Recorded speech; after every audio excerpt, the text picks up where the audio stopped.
Germs, good morning. May project tayo dito, ADB 350. So magkakabit tayo dito ng aux light tsaka busina. Yung ikakabit natin dito, yung ano ba yan? Ang ikakabit natin dito yung GR. Ito, pakita natin yung GR. Ito, yung GR na F-Series. Tapos kakabit din tayo ng Bosch Europa, itong busina na to. So ngayon, tuturuan ko muna kayo kung paano mag-balance nitong ADB 350 para may idea kayo kung gusto nyo mag-DIY ng mga motor ninyo.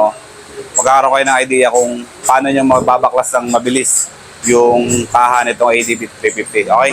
So mag-uumpisa muna tayo dito sa visor.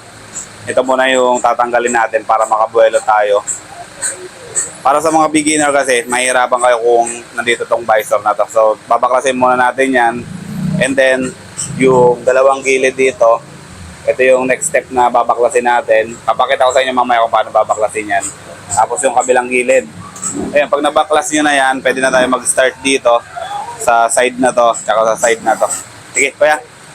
Yung visor muna unahin natin. Yung pagtanggal ng visor, hindi nyo natatanggalin all the way yung mga bolts niya. Bali, luluwagan nyo lang siguro mga 2 or 4 na ikot. Ibababa na natin yan.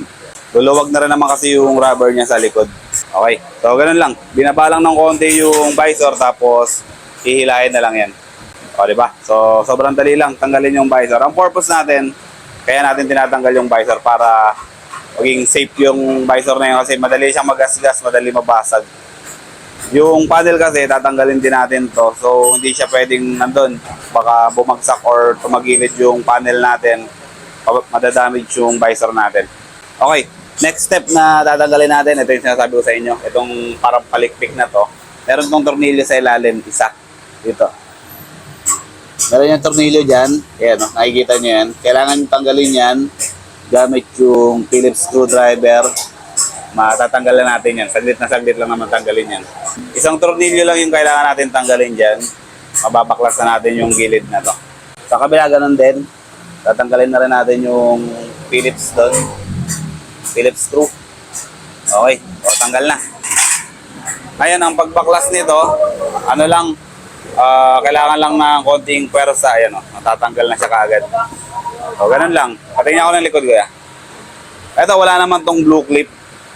Ayan lang yung mga parang ano niya, yung clip niya, ganyan lang. Okay, so sa kabila natanggal na rin. Ito natanggal na rin. Ngayon, kaya natin tatanggalin yung side na to kasi meron siya dito nakatago na dalawang fastener, isang screw, tapos dito isang push pin. So kaya kailangan natin tanggalin talaga yan. Ayun, para matanggal tong side na to, open nyo yung side pocket dito. Meron siya ditong screw.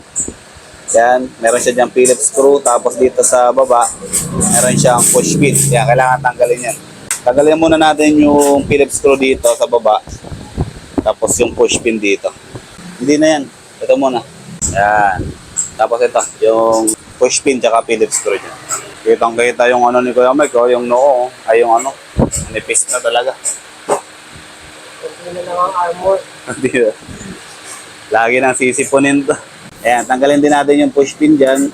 Pag mag-i-start kasi kayo magbaklas ng ADB 350, medyo mahihirapan kayo kasi marami yung mga nakatago na mga fastener. So, dapat aware tayo dyan para hindi tayo mabasagan. So, dito naman, sa kabila. Tanggalin muna natin lahat ng fastener para may pakita ko sa inyo mamaya kung paano baklasin yung itong dalawang gilid. Kasi ito yung medyo madugo talaga. Ito yung mahirap baklasin. Dahil ito yung pinaka maraming clip sa lahat. Dito sa may bandang loob, may mga push pin din dito. Ilan yung nandyan? 2. Isa, 2. Tapos dito ganon din. Meron din dito ang isa. Tapos, ito hindi na to kasama kasi may bulsa kasi dito. Pero dito sa kabilang side, 2. Ayan, isa, 2. Ako na. Ako na magbaklas. Ikaw na mag-video sa akin. Ipakita mo lang yung ginagawa ko dito. Tanggal na lahat. Pati yung dito sa gilid. Hindi pa naman. Hindi naman kasama yan. Okay, game. Kapag magbabaklas tayo nito ADB 350, kailangan natin ng yung panongkit para madali nating masikwat yung mga singit-singit na ganyan. So, saan tayo mag-start? Mag-start muna tayo dito sa baba na to, itong part na to. Bali, Ito, yung isang daliri natin, nakapasok dito para medyo nahihila na natin ng konti. Tapos yung panungkit natin, iwasan natin tamaan yung block na to kasi ito yung mabilis magasgas. So, padaanan lang muna natin para may marinig tayo na konting ano, yan, konting crack. Medyo matigas talaga kasi itong 350. Yan.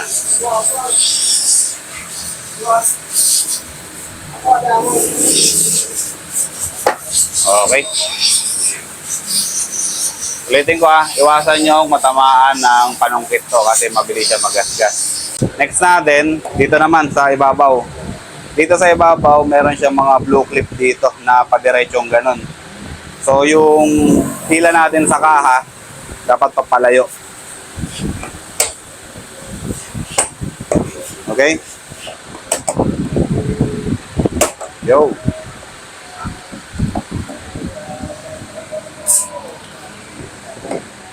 Dito naman sa kabila. Yan. Tungitin lang natin ang bahagya para mapaangat lang natin ng konti yung kaha. Yo.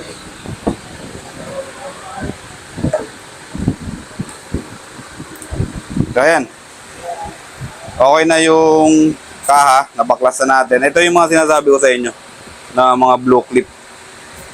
Yan yung mga nakakapit dito sa motor. So lahat nung ano natin, lahat nung ginawa natin, puro tayo palayo. Puro tayo pa ganyan. Kasi lahat ng clip niya, nakatutok. Ito. Nakatutok sila lahat pa diretsong ganun. So ang hila, pa ganyan. Okay?